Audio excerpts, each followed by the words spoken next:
this is the homework for lesson number 31 for Paul McWhorter's Raspberry Pi Pico W homework. He asked us to make a widget that will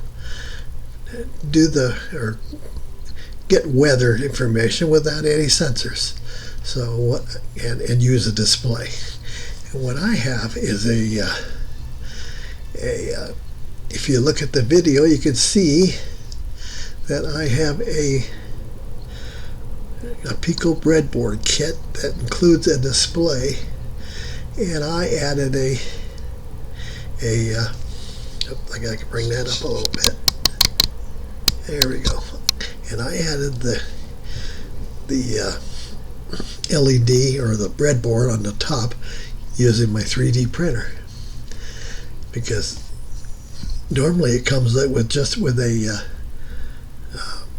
breadboard pushed or mounted right here, but I got the one with the display, but I really wanted the breadboard too, so I 3D printed a mounting bracket on the back, and it's bolted to this guy and holds the breadboard. And usually I don't need too many things on breadboard. In this case, all I have is the LED and the battery charger. What I have on this is, if you look, you can look on the back here, I have a battery connected to, go back again without knocking everything off. Okay, there it is, and then this is a little battery charger. This doesn't connect to the Raspberry Pi, it just does the power. And right now I'm just hitting it with a little bit extra charge because this display draws a little more current than the OLED. I'm not sure how long it would last if I had that. Now, if you go up here to the software, look at my software. We do the usual stuff. Where's you request secrets. This is for the display. That's for the pins. Then I added information for the which pins I'm going to use for the LEDs. And down here I defined the LEDs. Now here's all the stuff for the display. So that's a little bit much. But if you, I don't know how much I can move this. Quite a bit, actually. Okay.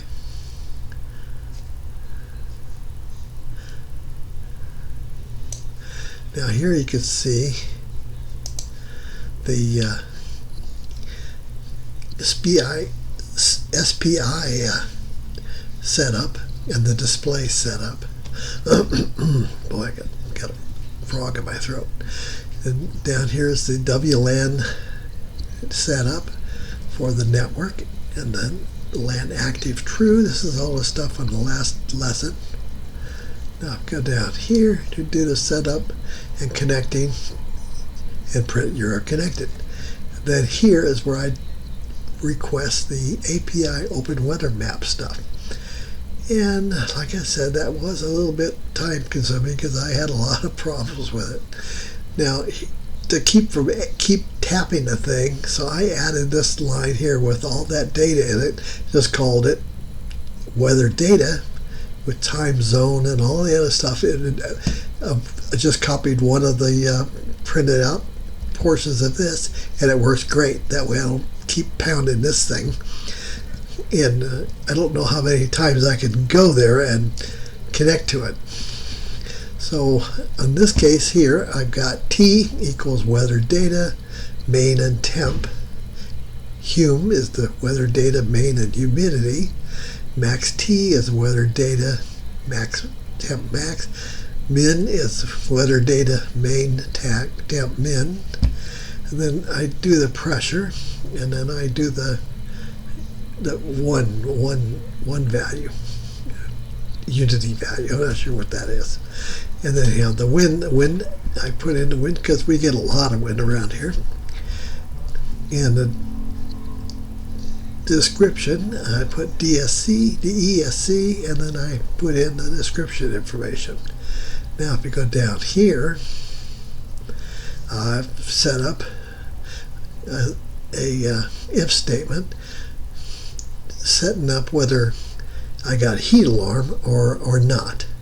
Basically, I'm going to give myself a red LED if it get either the max T or the T gets above 110.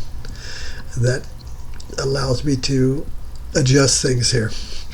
Now, down here, I've got a display set for TT24, which is 24. I think that's the size of the font. And then here's more of the display. And here I set it 20, and X is 20 and 0 drill lines. And then I start the Tucson weather. And then I do the temp and all that. I round a bunch of stuff off so that's calculated. And then I put wind speed in because, like I say, we get a lot of wind here.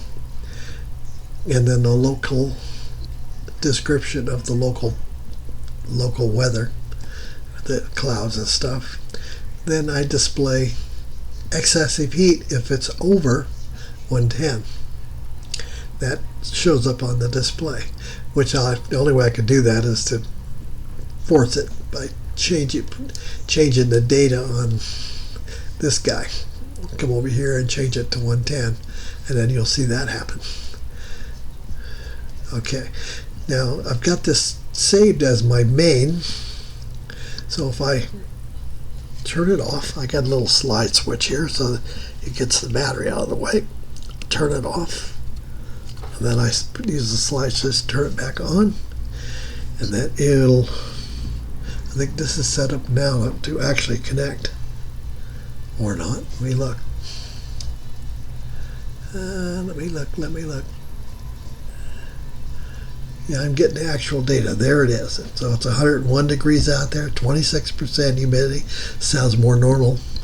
And then we got max temperature according to this was 103, and the min is 97. And we're at the pressure of just a hair below 1, and wind speed about 4 miles per hour, which that's what my little weather station says. And then has local few clouds. Now, if only way I can force the weather to do this, I'll have to go back and connect the computer to it so I can select this one and send a temperature up a little higher so I can see that happen. Hold on. Let me go here. Back that guy out.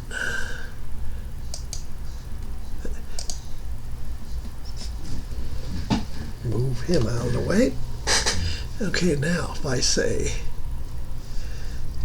now if I hook up, let's take this guy off. Boy, it's hard. These darn new connectors are very difficult to connect. There we go. Okay, now let's go here. We'll stop it. Run. Oh, this back end's already started. Good. So now I've got that. If I say run, I'll see. Oops, what happened? 40. What's wrong with 40? Oh, I took off the wrong. That was just my description. And take this one off. And then, oh yeah, that was the right one. Okay.